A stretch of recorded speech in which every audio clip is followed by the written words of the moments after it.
السلام عليكم، ازيكم عاملين ايه؟ ونظرا لان احنا تعبانين ومعلقين محاليل فقلنا نعمل اكلة كده ترم عضمنا يعني.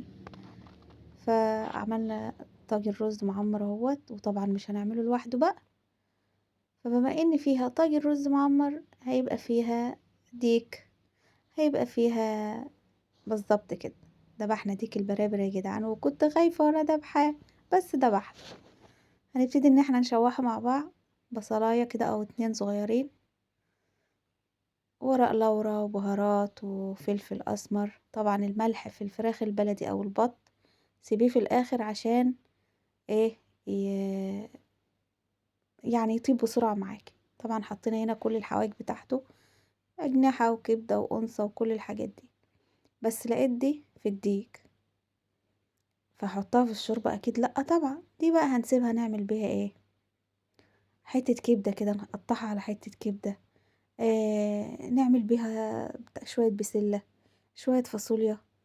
آه دي ريحتها تحفة، اقسم بالله ريحتها تحفة.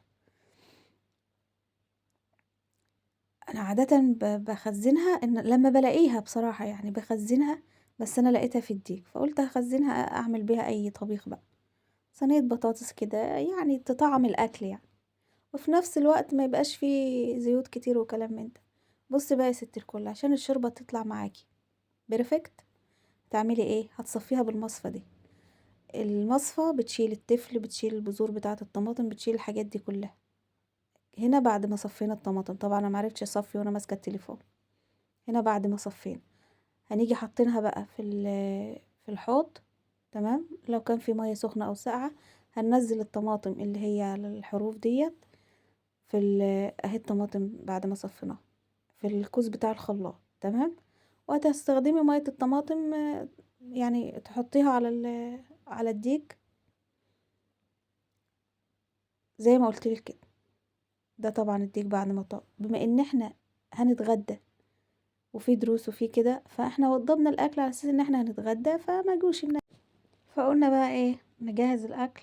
دي الشوربه بتاعتها بسم الله ما شاء الله، مع اني شوحت كتير دهنه منها بصراحه يعني. فقلنا بقى هنجهز عشان في ناس هتيجي تاكل عشان الدروس. تمام، ده بقى جهزنا هوت الاكل، وبألف هنا وشفا يا رب. ويا رب الاكل يكون عجبكم، ويا ريت لايك واشتراك وشير عشان يوصلكم كل جديد.